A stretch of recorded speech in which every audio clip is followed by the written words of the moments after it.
이제 오늘 우리가 복음으로 돌아가자. 다시 복음으로 돌아가자. 다섯 번째 말씀을 함께 나눌 텐데 우리 먼저 기도하고 오늘 말씀 함께 듣도록 하겠습니다. 하나님 아버지, 오늘 이 아침에도 우리를 부드러운 음성으로 불러주시고 초대해 주셔서 감사합니다. 오늘 이 자리가 그저 예배만 드리고 돌아가는 자리가 아니라 은혜로 돌아가고 복음으로 돌아가는 자리가 되게 하여 주옵소서. 예수님의 이름으로 기도합니다. 아멘. 여러분, 후회한 적 있으시죠? 어떤 실수를 해서, 어떤 잘못 때문에.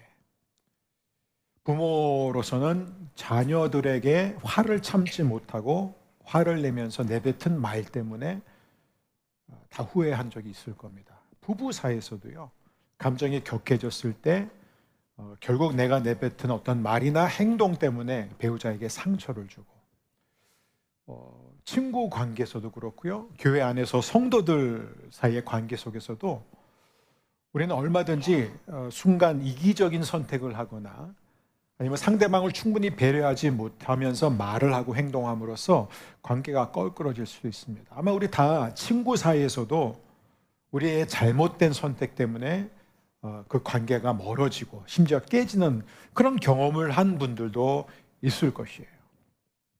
우리는 다 실수를 합니다. 저도 예외가 아니죠. 저도 참 후회되는 실수들이 참 많습니다. 특별히 이제 부모로서 저는 이 아이들이 어렸을 때 분을 참지 못하고 이렇게 야단을 쳤던, 그래서 아이한테 상처를 줬던 그런 기억이 있습니다. 저희 큰아이는 이상할 정도로 말을 잘 들었어요. 다 때가 있더라고요. 어렸을 때 너무 말 잘 들어서 저는 제가 정말 역시 기도하는 아빠는 다르구나. 역시 나는 목사라서 뭔가 기름 부음이 있구나. 내 아이는 그냥 한마디만 하면 다 들었어요. 뭐 사춘기도 없었고 아무것도 없다고 생각을 했는데 둘째는 아들이거든요. 이게 전혀 다른 케이스였습니다. 3살, 4살 때부터 정말 감당이 안 됐어요. 그리고 잘못했으면 잘못했다고 인정하면 되는데 이 아이는 아무리 야단쳐도 야단 맞아도 인정을 쉽게 안 했어요. 그래서 저는 어렸을 때 버릇을 확실히 고쳐줘야 되겠다. 이 큰애는 안 그랬는데 둘째가 이런 거. 그리고 목사 아들이잖아요. 그러니까 어디 가서 욕먹으면 안 되니까 제가 더 독한 마음을 품고 이 아들을 바로 잡겠다라고 했던 것이 지금 와서 보면 너무 후회가 되는 거예요. 아이를 너무 야단쳤던 거죠. 순간 감정을 참지 못하고 분을 표출했을 때 이 아이의 이 눈에 눈물이 맺힌 모습을 보면서 저는 아직까지도 저 자신에 대한 실망.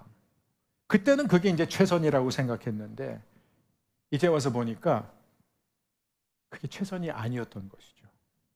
뭘 어떻게 할 수 있냐면은 제가 아이를 호되게 야단친 기억은 있어요. 감정을 추스르지 못하고 소리 지른 적은 있습니다. 근데 왜 그랬는지 기억이 안 나요. 이게 무슨 얘기냐면 그렇게 중요한 일도 아니었다는 거예요.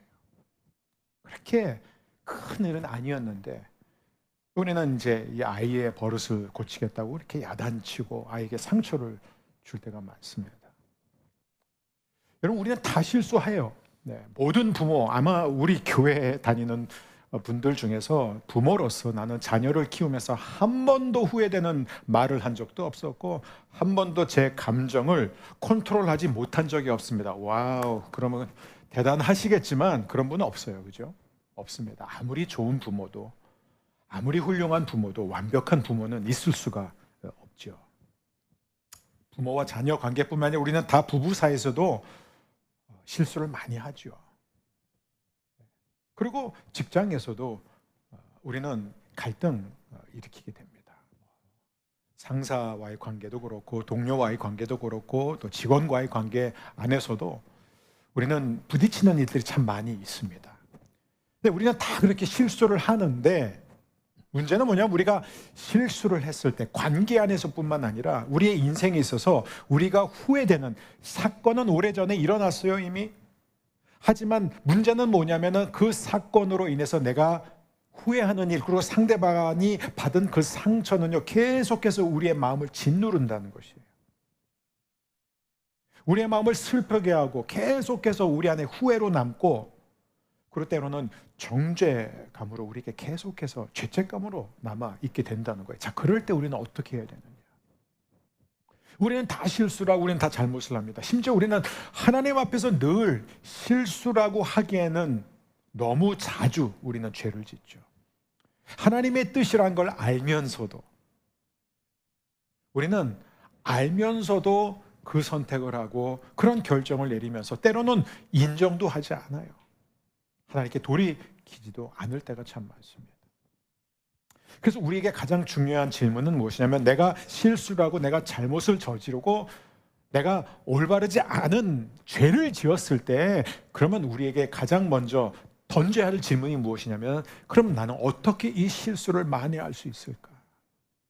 어떻게 이 잘못을 고칠 수 있을까? 다시 말하면, 이 상황에서 나는 어디로 가야 할까? 어디로 가야 할까? 누가 나를 도와줄 수 있을까? 오늘 사도 바울은 갈라디아서를 바로 그 문제에 대해서 답변을 줌으로써 시작을 합니다. 왜요? 갈라디아 성도들이 지금 큰 실수를 한 상황입니다. 성경을 보게 되면 사실 거의 모든 이야기가 뭐냐면, 하나님으로부터 의도적으로든 본인은 일부러 그렇지 않았다고 그럴 수 있지만, 모든 인간이 아담과 하와 때부터 그 출발점이 뭐예요? 하나님을 떠난 사람들의 이야기입니다. 자신의 죄, 불순종, 거역, 반역, 뭐든지 간에 하여간 결국 실수와 실패와 죄를 지어서 하나님과 멀어진 인간들이 어떻게 하나님께 돌아오는지에 관한 이야기입니다. 갈라디아서도 예외가 아니에요. 지금 하나님의 은혜에서 떨어져 나간 이 갈라디아 성도들에게 하나님은 사도 바울을 통해서 주시는 첫 번째 메시지가 무엇이냐면, 은혜로 돌아오라예요. 은혜로 돌아오라. 그게 첫 번째 메시지입니다. 우리가 어떻게 은혜로 돌아갈 것인가? 오늘 여러분과 함께 그 길을 찾고자 합니다. 여러분, 성경에 보면은 수많은 멀리 갔다가 돌아온 사람들의 이야기가 있는데, 그 중에서 가장 사랑받는, 가장 많이 알려진 이야기가 바로 그 둘째 아들 이야기예요. 우리는 탕자의 비유라고 하잖아요. 왜 사람들이 그 이야기를 그렇게까지 공감하고 은혜를 받냐면, 우리가 다 탕자이기 때문에 그래요. 자, 이 탕자, 이 둘째 아들은요, 아버지 집에 사는 동안, 태어나고 자라면서 사는 동안에 사실 모든 걸 누렸습니다. 부족함이 없었어요. 그 아버지는 이 두 아들을 진심으로 사랑했던 아버지예요. 이 아들들에게 필요하고 유익한 것은 뭐든지 아낌없이 줬습니다. 그럼에도 불구하고 이 둘째 아들은 더 큰 자유를 찾기를 원했어요. 인생에서 진정한 즐거움을 한번 누려보기를 원했던 것이에요. 우리가 너무 잘 아는 그 누가복음 15장 이야기 11절에서부터 13절 새 번역은 이렇게 기록하고 있습니다. 예수께서 말씀하셨다. 어떤 사람에게 아들이 둘 있는데 작은 아들이 아버지에게 말하기를, 아버지, 재산 가운데서 내게 돌아올 몫을 내게 주십시오 하였다. 그래서 아버지는 살림을 두 아들에게 나누어 주었다. 며칠 뒤에 작은 아들은 제 것을 다 챙겨서 먼 지방으로 가서 거기서 방탕하게 살면서 그 재산을 낭비하였다. 작은 아들은 아마 스스로에게 이런 생각을 하면서 질문을 던졌을 거예요. 분명히 내 인생이고 나는 어차피 한 번밖에 못 사는데 한번 내 맘대로 살아보고 싶다 이거예요. 내가 언제까지 이 집에 살면서 아버지 말씀을 들으면서 살아야 되냐 이거. 그러니까 나는 진짜 자유를 한번 찾아봐야 되겠다. 그래서 내 맘대로 한번 살아보자. 그래서 이 아들은 재산을 다 챙겨가지고 먼 나라로 갑니다. 그래서 처음에는요, 언제나 그래요. 우리가 하나님을 왜 떠나는 줄 아세요? 자꾸 떠날 때 처음엔 너무 좋아요. 해방감이 있습니다. 이 아들도요, 멀리 가니까 너무너무 좋았어요. 야, 자유다. 왜요? 돈도 있었죠. 자기가 그동안 하고 싶은 거 다 할 수 있잖아. 자기 마음대로 살 수 있어요, 이제는.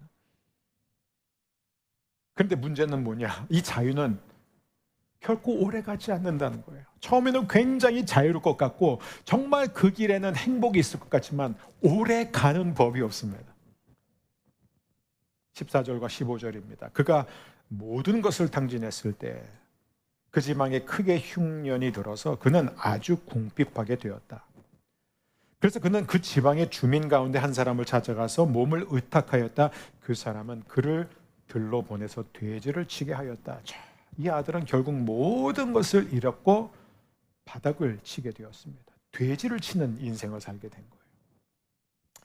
그가 아버지를 떠났을 때는요, 자신이 자유할 것이라고 생각했고 자신이 정말 만족할 것이라고 확신을 했습니다. 그런데 문제는 뭐냐면 현실이 다르다는 거예요. 현실은 언제나 다릅니다.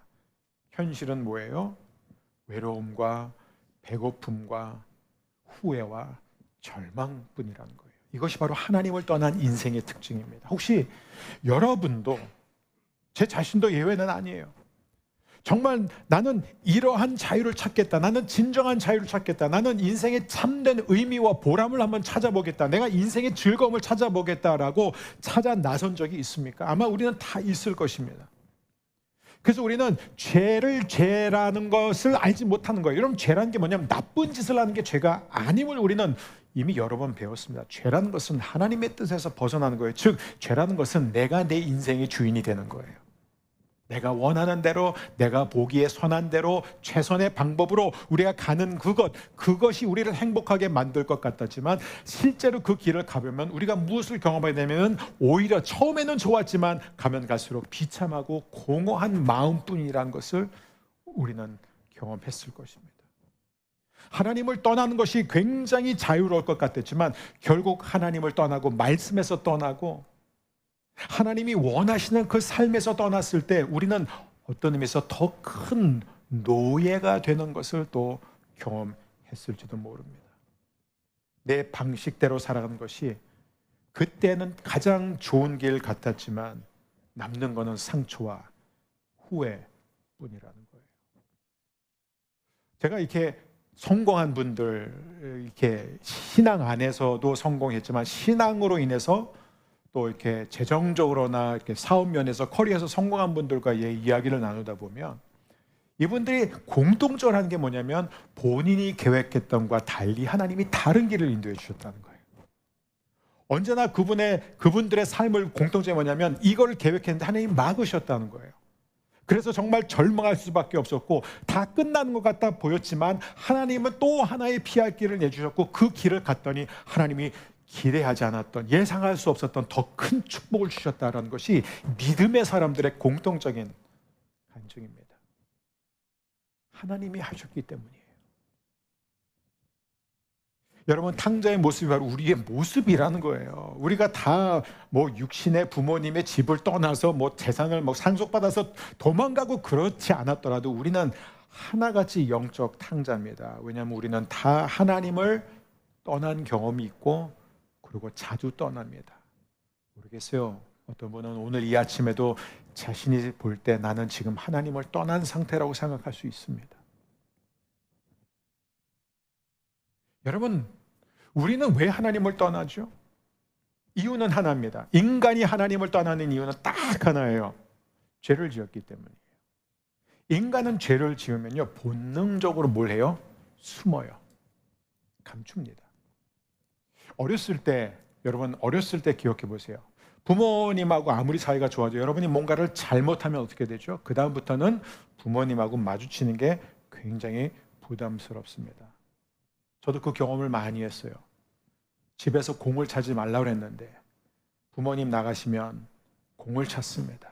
축구가 너무 좋아서 그냥 테니스 공 갖고 차면 되는데 작은 축구공으로 거실에서 축구를 했어요. 그럼 어떻게 되죠? 항상 뭔가 깨지죠. 그러면 열심히 접착제 사다가 그거를 막 갖다 붙이고 막 그리고 깨진 거 안 보이게 하려고 막 위에다가 하여간 별의별 그때 막 조마조마하면서 그렇게 해놓고 나서도 늘 부모님의 발자국 소리만 들려도 막 떨리는 거예요. 왜요? 들킬까 봐. 들킬까 봐. 그때부터는 부모님을 멀리하게 되는 거예요. 아담과 하와 똑같습니다. 이게 다 어디서 시작됐어요? 죄의 이 원형을 그 시작점을 우리 한번 보면 금방 알 수 있죠. 하나님이 아담과 하와에게 모든 자유를 줬어요. 세상에 그런 자유가 어디 있어요? 그냥 자유를 준 게 아니라 아담과 하와에게 필요한 모든 것을 다 만들어 놓고 마지막에 가서 아담과 하와를 창조하신 이유가 뭐예요? 이거 다 너희들 거야. 이거 다 누려. 이거 다 자유야. 뭐가 부족했어요? 아무것도 없었어요. 그런데 하나님은 오직 한 가지 금하셨잖아요. 선과 악을 알게 하는 그 나무의 열매만큼은 먹지 말라. 그러니까 인간에게 모든 자유를 줬지만 그들이 하나님께 복종해야 되는 것은 분명히 하나님 말씀하신 거예요. 즉 하나님께 복종하는 것, 하나님의 말씀대로 하는 것이 우리에게 진정한 자유라는 것을 보여주시는 거예요. 근데 아담과 하와가 결국 뱀의 꼬임에 넘어가서 먹게 됩니다. 먹게 되니까 어떻게 되죠? 가장 먼저 든 생각이 뭐예요? 물론 서로에게서 자신을 숨기는 것이죠. 무화과 나무 잎을 엮어서 자신을 감추고, 그러면 더 결정적인 게 무엇이죠? 그 다음 창세기 3장 8절에 보면은 이렇게 기록되어 있습니다. 그 남자와 그 아내는, 아담과 하와를 말하죠. 날이 저물고 바람이 서늘할 때 주 하나님이 동산을 거니시는 소리를 들었다. 남자와 그 아내는 주 하나님의 낯을 피하여서 동산 나무 사이에 숨었다. 한 번도 그런 적이 없었어요. 죄를 짓기 전에는 한 번도 하나님의 발자국 소리가 들릴 때 뛰쳐나가서 하나님과 함께 동산을 거닐었던 아담과 하와가 어느 날 갑자기 하나님의 발자국 소리가 들리니까 나무 사이에 숨습니다. 근데 이제 뭐가 문제냐면 숨는다고 숨어집니까? 그게 문제라는 거예요. 숨긴다고 숨겨지면 숨겨야죠. 그죠? 네. 피한다고 피할 수 있으면 피하는 게 맞죠. 근데 뭐가 문제냐면은 숨어도 못 숨고 숨겨도 못 숨기고 피한다고 피해지지 않는 게 문제라는 것입니다. 여러분, 우리는 큰 실수를 하게 되면요, 가장 먼저 뭐예요? 사람들의 시선을 피하고 싶어 하는 거예요.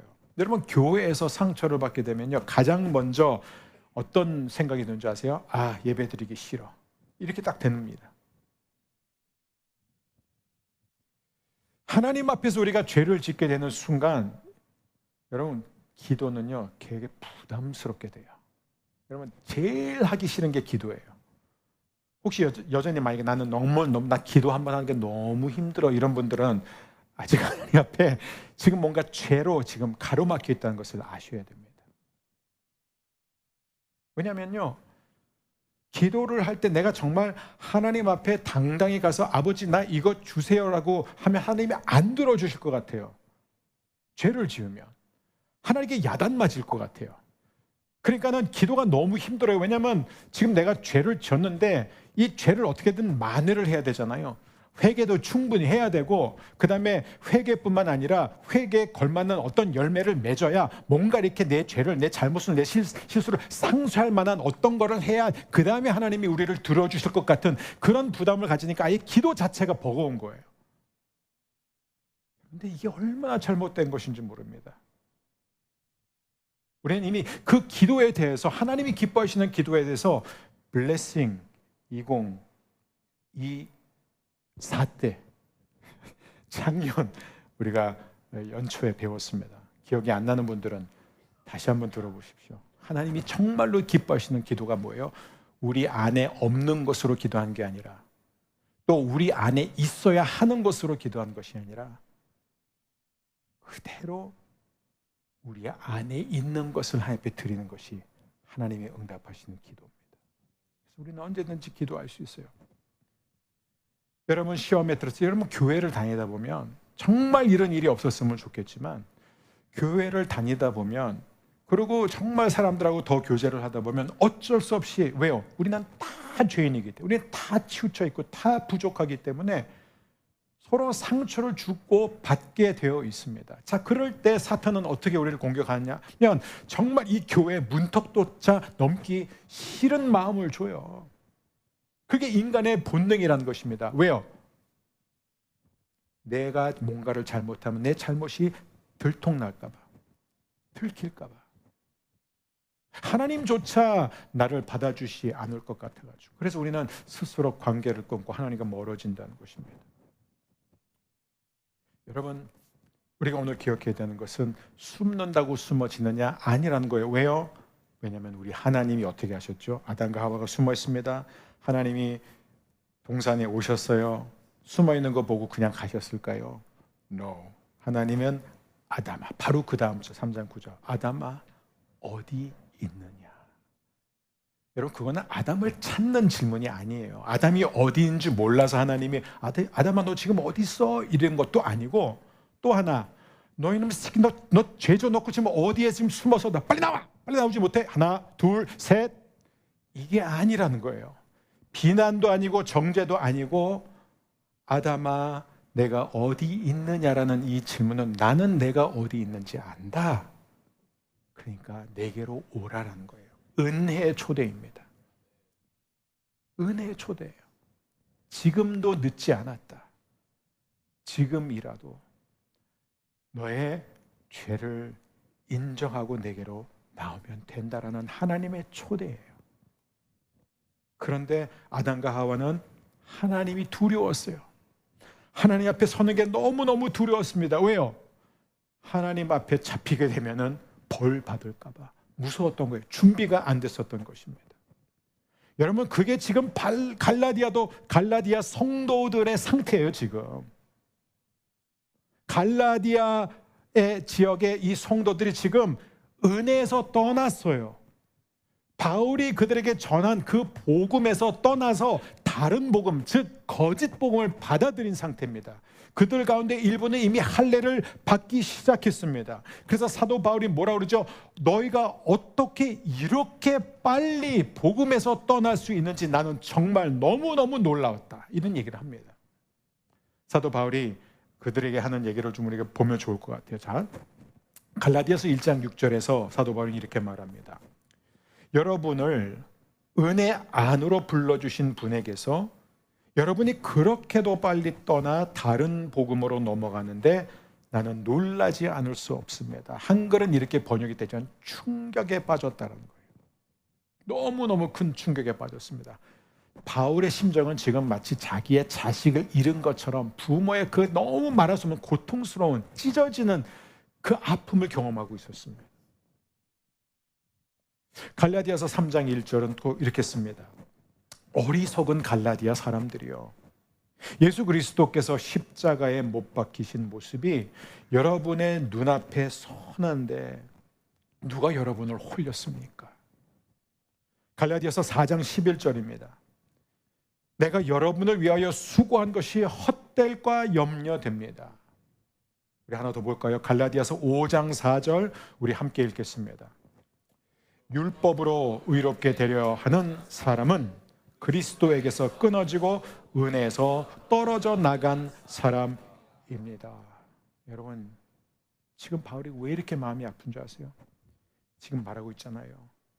율법으로 의롭게 되려고 하는 순간부터 우리는 그리스도에게서 끊어진 사람이 되는 거예요. 우리는 은혜에서 떨어져 나간 사람이 되는 거예요. 지금 갈라디아 성도들이 뭐를 그렇게 잘못해 나쁜 짓 했습니까? 아니에요.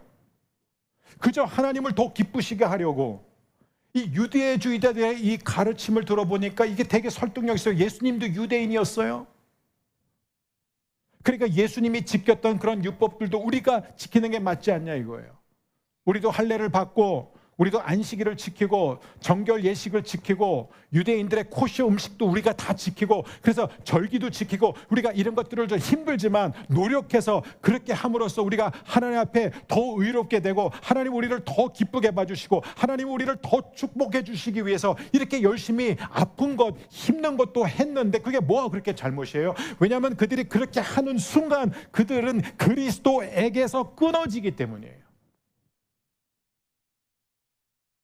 그들은 거저 주신 그 은혜에서 떨어져 나가는 자들이 되기 때문에 그런 거예요.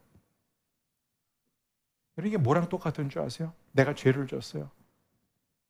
그런데 이 죄를 지은 상태에서 그것도 죄도 뭐 한두 번 해야지. 그렇죠? 너무 많이 졌어요. 너무 멀리 갔어요. 그게 탕자의 이야기예요. 멀리 갔어요. 아주 멀리 갔어요. 이게 하루 갔다가 하루 있다 온 거야. 일주일 있다 온 게 아니라 어쩌면 몇 년 만에 왔을지도 모릅니다.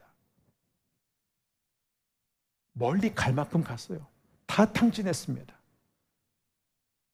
그리고 돌아오는데 이 아들이 돌아오는 데 있어서 이 아들이 뭘 했습니까? 돌아온 것밖에 없어요. 원래 이 아들은 뭐 다른 생각 없어서 그냥 아버지의 집에 가서 그냥 종으로서 일하고 싶었어요. 종으로만 받아줘도 훨씬 이거보단 잘 살 수 있으니까. 그런데 하나님의 마음은 어떤 것이에요?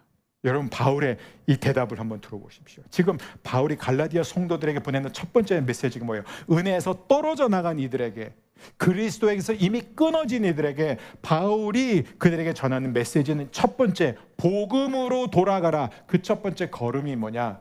바로 은혜로 돌아가는 거예요. 그게 오늘 아침 하나님이 우리에게 주시는 초대입니다. 은혜로 돌아가라. 갈라디아서 1장 3절입니다. 우리 함께 읽겠습니다. 우리 아버지 하나님과 주 예수 그리스도께서 내려주시는 은혜와 평화가 여러분에게 있기를 빕니다. 바울이 뭐라고 그랬죠? 예수님은 여러분을 은혜로, 은혜 안으로 불러주신 분이에요. 그게 예수님이에요. 예수님이 지금도 저와 여러분을 은혜 안으로 불러주십니다. 그리고 지금도 그 은혜를 주신다는 거예요. 그러니까 사도 바울이 무슨 얘기를 합니까? 그분한테 돌아가라는 거예요. 은혜 초대로 사도 바울은 지금 설교를 시작하고 있습니다. 지금 사도 바울은 지금 이 사태의 심각성을 미화시키지 않습니다. 괜찮아, 별거 아니야. 이제 그냥 다시 복음으로 돌아가면 돼, 은혜로 돌아가면 돼가 아니라 너희들 지금 망쳤어. 너희가 지금 엉망진창으로 만들었어. 그거에 대해서 사도 바울은 조금도 가감 없이 그냥 감추지 않고 다 얘기해요. 이 어리석은 선택을 했다, 너희들은 그리스도에서 끊어지고 은혜에서 떨어져 나갔어 지금. 그런데 엉망진창이 된 건 맞지만, 그런데 너무 늦지 않았어. 은혜로 지금 돌아가야 된다는 거예요. 지금 은혜로 돌아가라. 다시 아버지가 기다리는 그 자리로 돌아가라. 돌아가면 무슨 일이 일어날 거냐? 이게 갈라디아서가 쭉 길게 나오는 이유가 뭐냐면은 은혜로 돌아갈 때 우리에게 주어지는 것들을 갈라디아서가 다루고 있습니다. 은혜로 돌아가면 뭐가 우리를 기다리고 있을까요? 우리가 생각했던 것보다, 우리가 예상했던 것보다 훨씬 좋은 것들이 기다리고 있다는 거예요. 그래서 저는 갈라디아서를 갖고 여러분과 매주 나누는 것이 저는 너무 설레이고 너무 매주마다 기대가 됩니다. 단지 두려움은 뭐냐면 제가 제대로 그 은혜를 전하지 못할까 봐 두려운 것뿐이에요. 여러분, 이 둘째 아들이 돌아올 때 아버지가 뭐 하고 있었어요? 팔짱 끼고 있었어요? 제가 아직도 잊지 못하는 게, 제가 대학교 면접을 볼 때 교수님 방에 딱 문을 열고 들어왔는데 제가 그때 되게 놀랐어요. 교수님이 두 다리를 책상 위에다 딱 올려놓고 이러고 있었어요. 한국에서, 미국이 아니라 한국에서. 얼마나 쫄았는지 몰라요 그때. 우리 하나님 그런 분 아니에요. 우리 하나님은요, 어떻게 해요? 저 아들이 저 멀리서 돌아오는 모습 보자마자 달려나가셨어요. 달려나가서 그 아들을 안고 입 맞추고 새 옷을 입혀주고 반지를 끼워주고 그 집에서 가장 살찐 송아지를 잡아가지고 잔치를 베풀어 주세요. 이 투마치예요? 그것도 부담되세요 그게? 어떤 분 부담돼서 못 가겠대요. 그게 우리 하나님이에요. 그게 지금 바울이 갈라디아 성도들에게 하고자 하는 거예요. 값없이 주시는 그 은혜, 돈 없이 살 수 있는 그 은혜의 자리로 돌아오라는 것입니다. 그러면 하나님이 정말 우리가 원하는 그 진정한 자유, 우리가 그토록 갈망하는 인생의 진정한 행복, 기쁨, 평화, 이런 것들을 우리에게 쏟아 부어주시는 분인 줄 믿습니다.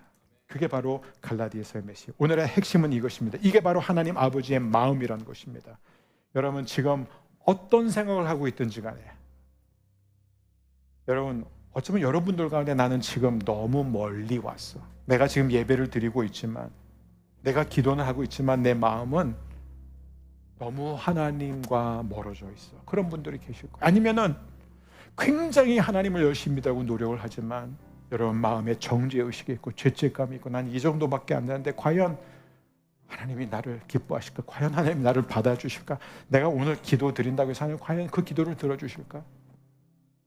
저는 어렸을 때 이런 설교 너무 많이 들었어요. 하나님이 우리의 기도를 들어주지 않는 이유는 아직도 우리 안에 죄가 있어서 그렇다. 여러분, 더 회개해야 된다. 더 회개해야 된다. 그리고 그렇게 살았으니까 하나님이 안 들어주시지. 그러니까 모든 죄가 더 이상 생각나는 게 없을 때까지, 아니 생각나지 않는 죄까지도 다 성령님께 도와달라고 해서 그 길을 다 회개하고 깨끗해지고 그 다음에 하나님의 뜻대로 살면 그때 하나님이 우리의 기도를 들어주신다. 뭐 이런 거 굉장히 효과 있어요. 누가 이런 앞에서 열심히 기도 안 하겠습니까? 근데 여러분, 그게 율법주의예요. 여러분, 기도도 우리의 공로가 될 수 없어요. 그러면 우리가 기도해서 응답받으면 자랑해야죠.